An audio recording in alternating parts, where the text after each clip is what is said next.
Hello friends, क्या आपने कभी सोचा है हमारे आसमान में दिखने वाले ये छोटे छोटे स्टार्स असल में कितने बड़े हो सकते हैं? और इनमें से जो लाइट निकलती है वो लाइट आती कहाँ से है? और क्या ये सभी स्टार्स एक ही कैटेगरी के होते हैं या इनकी भी अलग अलग कैटेगरी की होती हैं? और इनका फॉर्मेशन कैसे हुआ होगा? ऐसे ही बहुत सारे सवाल हैं जिनके जवाब हम आपको इस वीडियो में देंगे। तो इस वीडियो को आप एंड तक बहुत ध्यान से ज़रूर देखना। तो सबसे पहले बात करेंगे स्टार्स की कैटेगरी के बारे में, जिससे आपको पता चलेगा कि कौन सा स्टार्स किस कैटेगरी में आता है, उसका साइज क्या होता है और क्या हम उन्हें बिना कोई ऑप्टिकल इंस्ट्रूमेंट के देख सकते हैं या फिर नहीं, और हमारा सन जो कि एक स्टार है वो किस कैटेगरी में आता है, वो हम आपको इस वीडियो में बताएंगे। तो चलिए वीडियो को शुरू करते हैं। तो सबसे पहले नंबर पे आते हैं मेन सीक्वेंस स्टार। ये सबसे कॉमन टाइप के स्टार्स होते हैं। हमारे यूनिवर्स के लगभग 90% स्टार्स जो होते हैं मेन सीक्वेंस स्टार्स ही होते हैं। आइए इनके फॉर्मेशन के बारे में बात करते हैं। गैस और डस्ट के क्लाउड आपस में मिलते हैं तब मेन सीक्वेंस स्टार्स का फॉर्मेशन होता है।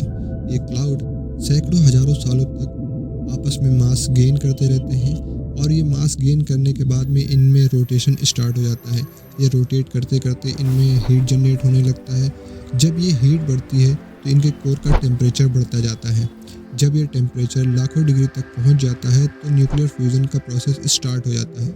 इस प्रोसेस में 2 प्रोटॉन और एक हाइड्रोजन का न्यूक्लियस आपस में मिलकर हीलियम गैस का फॉर्मेशन करते हैं। इस फ्यूज़न से एनर्जी रिलीज होती है जो स्टार्स को हीट करती है और एक प्रेशर क्रिएट करती है जो स्टार्स की ग्रेविटी के अगेंस्ट पुश करता है। जब ये प्रेशर और ग्रेविटेशनल फोर्स आपस में बैलेंस हो जाते हैं तो मेन सीक्वेंस स्टार का फॉर्मेशन हो जाता है। मेन सीक्वेंस स्टार्स का प्राइम एग्जाम्पल है हमारा सन, यानी हमारा सूरज। ये स्टार्स हमारे सन से 10 से लेकर 200 गुना बड़े हो सकते हैं।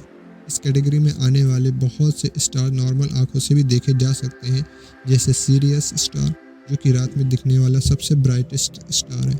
और सेकेंड नंबर पे आता है अल्फा सेंचुरी। और दूसरे नंबर पे आते हैं रेड जायंट्स। जब सन के मास से 8 गुने से कम मास वाले मेन सीक्वेंस स्टार्स के कोर में हाइड्रोजन की कमी होने लगती है, तब ये स्टार कोलैप्स करना स्टार्ट कर देते हैं।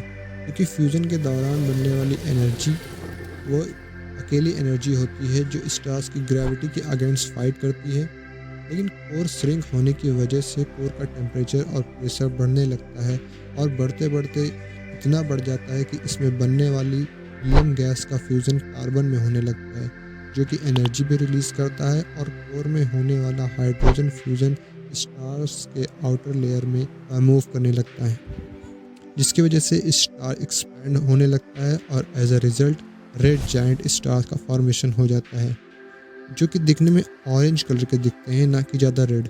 आखिरकार जब रेड जायंट स्टार अनस्टेबल हो जाता है और शेक करना स्टार्ट कर देता है, तब इसका पीरियडिकली एक्सपैंड होने लगता है और अपने कुछ एटमॉस्फेयर को धीरे धीरे इजेक्ट करने लगता है।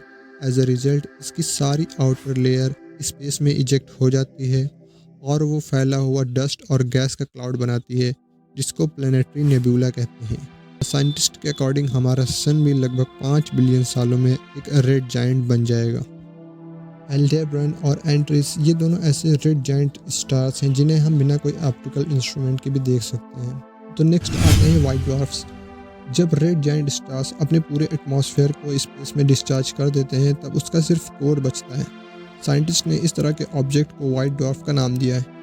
वाइट ड्वार्फ यूजुअली हमारे अर्थ के साइज के ही होते हैं, लेकिन इनका मास हमारे अर्थ के मास से 100 से 1000 गुना होता है। अगर हम वाइट ड्वार्फ स्टार के 1 टेबल स्पून भर के मटेरियल को लेते हैं तो इसका वेट हमारे पिकअप ट्रक के वेट से भी ज़्यादा होगा। वाइट ड्वार्फ अपनी कोई नई हीट को प्रोड्यूस नहीं करते हैं, इस वजह से ये अरबों सालों से धीरे धीरे ठंडे हो रहे हैं। वाइट ड्वार्फ विजिबल लाइट को इमिट कर सकते हैं, जिसकी रेंज ब्लू से रेड तक होती है। कभी कभी वाइट ड्वार्फ के चारों तरफ एक डस्टी डिस्क पाई जाती है, जिसमें बहुत से स्पेस पार्टिकल, डेब्रिस या प्लैनेट भी हो सकते हैं। वाइट ड्वार्फ काफ़ी डिम लाइट को एमिट करते हैं, जिस वजह से हम इन्हें बिना कोई ऑप्टिकल इंस्ट्रूमेंट के नॉर्मल आंखों से नहीं देख सकते हैं। टेलीस्कोप की हेल्प से हम इन्हें देख सकते हैं। नेक्स्ट आते हैं न्यूट्रॉन स्टार।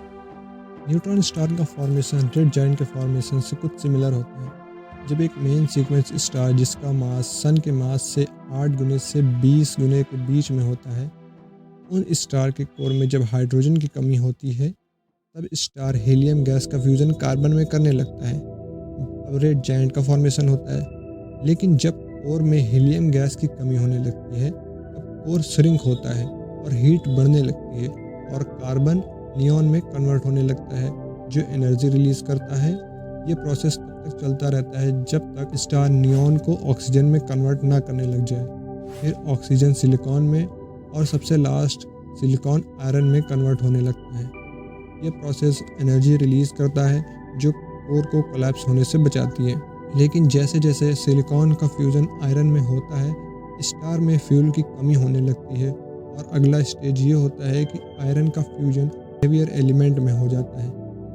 लेकिन इस प्रोसेस में एनर्जी रिलीज नहीं होती है बल्कि इस प्रोसेस में एनर्जी की रिक्वायरमेंट होती है जिस वजह से स्टार का कोर कोलैप्स हो जाता है और रीबाउंड होकर ये अपनी ओरिजिनल साइज में वापस आ जाता है जिससे एक शॉक वेव क्रिएट होती है जो स्टार के आउटर लेयर्स के थ्रू ट्रैवल करती है। एज अ रिजल्ट एक ह्यूज एक्सप्लोजन होता है जिसे हम सुपरनोवा कहते हैं और बचा हुआ core super dense neutron star बन जाता है। ये स्टार साइज में बहुत ही छोटे होते हैं। इनका डायमीटर अराउंड 20 किलोमीटर होता है लेकिन इनका मास सन के मास से भी ज़्यादा होता है। इन स्टार को नॉर्मल आँख इवन टेलीस्कोप की हेल्प से भी देखना मुश्किल होता है। इसके लिए हबल टेलीस्कोप की ज़रूरत पड़ती है। पल्सर स्टार और मैग्नेटार्स न्यूट्रॉन स्टार के एग्जाम्पल हैं और इनके बारे में हम डिटेल में बाद में बात करेंगे। फिलहाल इस वीडियो में इतनी ही जानकारी है इस स्टार के बारे में। नेक्स्ट आते हैं ब्लैक होल्स। ब्लैक होल्स का फॉर्मेशन भी उसी तरह से होता है जैसे न्यूट्रॉन स्टार का होता है। फ़र्क ये है मैसिव स्टार के सुपरनोवा एक्सप्लोजन के बाद स्टार की जो कोर बचती है अगर ये कोर की डेंसिटी बहुत ही ज़्यादा होती है तो ये कोर एक न्यूट्रॉन स्टार नहीं बनते बल्कि एक ब्लैक होल बनते हैं। और ब्लैक होल की ग्रेविटेशनल फोर्स इतनी हाई होती है कि इसकी ग्रेविटेशनल फील्ड में जो भी मैटर आता है ये उसे अपनी तरफ खींच लेता है।